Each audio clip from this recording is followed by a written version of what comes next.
Amigos, es la hora, 7:45 en punto. ¿Qué tal? ¿Cómo están ustedes? Un servidor, Efraín Flores, a nombre de todo el equipo que hace posible este su programa, les da la más cordial bienvenida a Monitor de Negocios.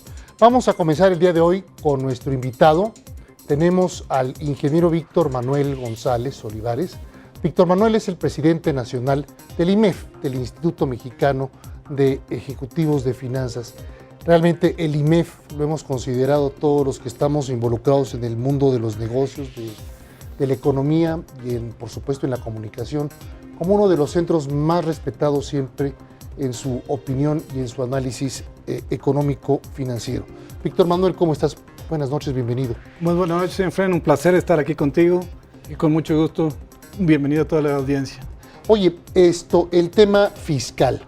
Seguimos nosotros aquí en Monitor de Negocios platicando desde el día de ayer y desde días anteriores con entrevistados sobre la iniciativa de reforma fiscal presentada por el Ejecutivo al Congreso. Exacto. ¿Ustedes cuál es la opinión, cuál es la posición de IMEF sobre esta iniciativa?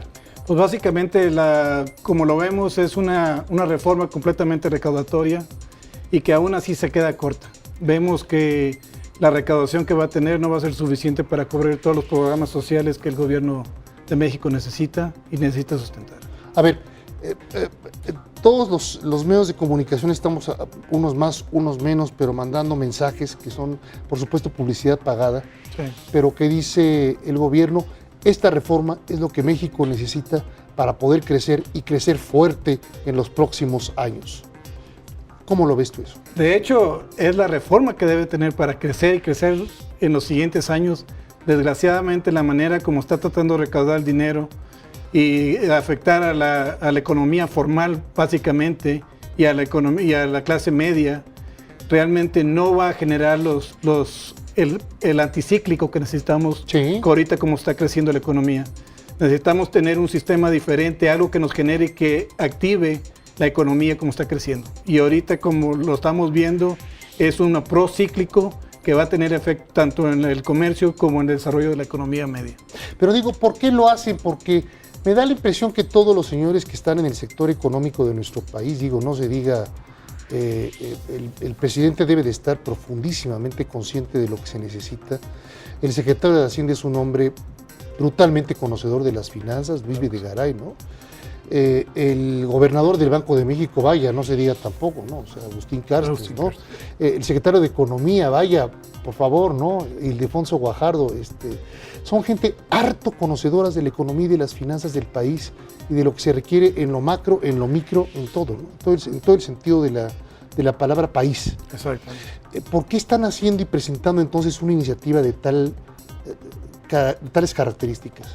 Pues desgraciadamente se está perdiendo la oportunidad ahorita de hacer la reforma que se tiene que hacer, reforzar la generación de ingresos aquí en los mexicanos, reforzar la economía interna, que es muy necesario. México está completamente dependiente de los mercados externos, pero con este tipo de reforma, donde están básicamente poniendo más impuestos a las empresas, más impuestos a la economía formal, a los que generan ingresos que pueden contribuir a generar más ingresos y que los gastos que se hace de la economía de clase media y la clase que está formalmente, que genera más negocios, se va a ver alentada por toda esta reducción de la capacidad adquisitiva de toda esta gente. Pero si nos dijeron que precisamente una de las intenciones de esta iniciativa es el propiciar que la economía informal se incorpore a la economía formal, ¿tú esto cómo lo ves?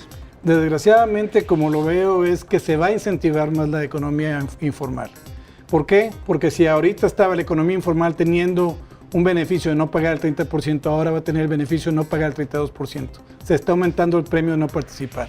Con todos los impuestos, el IVA que están incluyendo en las rentas, en la venta de casas inmuebles, en todo eso, la gente que antes declaraba a lo mejor una renta que tenía, ahora se va a ver menos motivada a declararla, dado que va a ser más difícil para ellos rentar su casa. Las nuevas generaciones de profesionistas que salgan y traten de hacer una nueva vida y rentar su primer departamento les va a costar un 16% más la renta.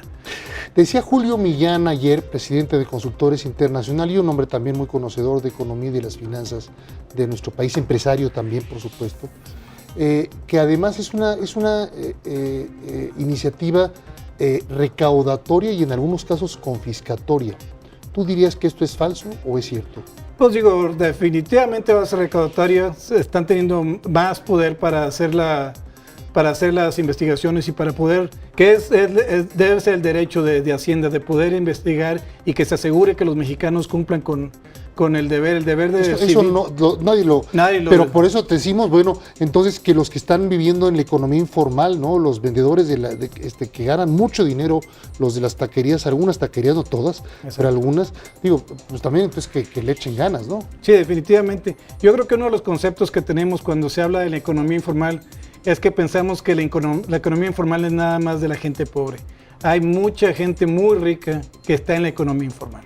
Y a esos es a los que hay que atacar y que participen, como el deber de todo mexicano participar con los impuestos aquí en México. Así es. Si yo te pidiera que le vieras 3 factores positivos a la reforma, a la iniciativa de reforma, ¿cuáles serían esos 3 factores? Pues la simplificación principalmente, la simplificación en el reporteo de los impuestos, en la eliminación del IETU, que es algo que hemos estado trabajando y tratando de promover.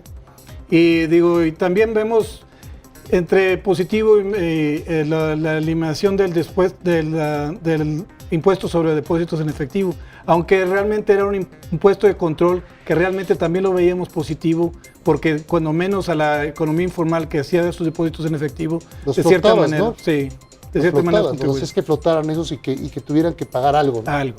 Claro. Ahora, ¿lo más negativo que verías tú en esta iniciativa? Pues básicamente es la imposición de impuestos hacia la economía formal, hacia las empresas, hacia la eliminación de deducciones, que va básicamente a alentar a la economía interna, que se va a reducir la capacidad adquisitiva de las gentes, que va a incrementar el costo de trabajo, va a hacer a México un país menos competitivo, ya que, por ejemplo, con el pago de impuestos o del IVA a las maquiladoras, a la industria automotriz, de pagar el 16% la importación temporal, va a aumentar su capital de trabajo, porque aún cuando lo van a regresar el IVA al final, cuando ya exporten las piezas, va a tener que flotar 3, 4, 6, hasta un año. Tienes 18 meses para regresar la mercancía temporal. Así es que todo ese tiempo vas a tener que financiar ese capital de trabajo, eso 16% extra, que va a ser un costo extra de financiamiento, que eventualmente va a terminar aumentando el costo de producción, porque somos tan competitivos, estamos en una economía mundial, que esos costos no se pueden trasladar hacia el consumidor final, sino que es un costo que la empresa va a tener que reducir de sus ingresos y va a ser una pérdida de utilidades. Híjole, que entonces para los países matrices es una tentación fuerte el decir esto, mejor me quedo en Shanghái, ¿no? En lugar de llevármelo a México, aun cuando en forma complementaria la economía mexicana es más atractiva. Va a ser una de las puntos a discutir ahora que comiencen a traerse empresas tanto de China como de otros países para venirse a México, y va a ser uno de los puntos en contra. ¿Ustedes han hablado con las autoridades, ustedes en el IMEF? No hemos tenido la oportunidad. Mañana vamos a tratar de participar en una plática con los diputados para comenzar a platicarles nuestros puntos de vista. Perfecto. Bueno, pues entonces Víctor Manuel, pues agradecemos mucho que hayas estado con nosotros aquí en el programa y mucho éxito, ¿no? Porque realmente es un tema que nos tiene a todos los mexicanos ahorita en dudas, ¿no? O sea, ¿es buena o no es buena? ¿Cómo interpretamos? ¿Es correcta la promoción que está haciendo el gobierno de su iniciativa? ¿O tenemos que verla por otro lado también nosotros como? Y por eso estamos tratando de ofrecer este tipo de presentaciones, la tuya, la de ayer de Julio, y así estaremos presentando a otros invitados que nos den sus puntos de vista sobre esta iniciativa de reforma fiscal. Gracias al ingeniero Víctor Manuel González Olivares, él es presidente del Instituto Mexicano de Ejecutivos de Finanzas Nacional, por haber estado aquí en Monitor de Negocios. Muchas gracias, Efraín. Gracias. Y nuevamente tenemos a Yamile Risk con temas, por supuesto, ecosustentables. Así es, Efren, muy buenas noches. ¿Y te has puesto a pensar cuánto contaminas con algunos alimentos que consumes? ¿Con alimentos que consumo o con los empaques, por ejemplo, de los alimentos que consumo? Así es, ¿usted, auditorio, se ha puesto a pensar esto? Pues mucho se ha hablado que la comida chatarra perjudica la salud y causa enfermedades como la obesidad, pero muy poco se ha hablado del impacto negativo que genera en medio ambiente. Según datos de una empresa líder en soluciones ambientales, la elaboración de una hamburguesa de cualquier cadena de comida rápida libera a la atmósfera unos 3 kilos de gases de efecto invernadero, entre estos dióxido de carbono. ¿Por qué? Te comento, Efren y auditorio, que en Estados Unidos el 19% de la energía total consumida se utiliza para producir y transportar alimentos. Por ejemplo, si vamos a comer a McDonald's o Burger King, el impacto al medio ambiente resulta negativo si tomamos en cuenta que la cantidad de materiales que llevamos a nuestras mesas terminan completamente en la basura, como lo son el papel con el que se envuelven las hamburguesas y las papas fritas, el vaso de plástico para la bebida, el papel para cubrir la bandeja y bolsitas con condimentos, muchas de estas las cuales terminan en la basura. Lo importante es empezar a cambiar esta rutina, como por ejemplo, el vaso de bebida pedirlo sin tapa o sin popote, o la comida desechada utilizarla como composta para jardines o plantas. ¿Cómo ves, Efren? Fíjate que no lo había visto como lo estás comentando tú ahorita, pero realmente hay mucho que hacer con los, digamos, con todos los productos, con todos los vasos, con todo lo que te dan para guardar los contenedores donde va el alimento, ¿no? Exacto. Se pueden utilizar para muchísimas cosas, ¿no? Estoy pensando ahorita el vaso, en lugar de que sea vaso desechable, imagínate lo que están haciendo en algunas otras cadenas, ¿no? Que te dan ya tazas para que no sean desechables, sean de uso cíclico, y te dicen, mira, te doy la taza, y ya si aceptas así el café o el refresco, pues esto te regalo el refil, ¿no? El relleno, segundo, tercero, cuarto, quinto, y punto y aparte, ¿no?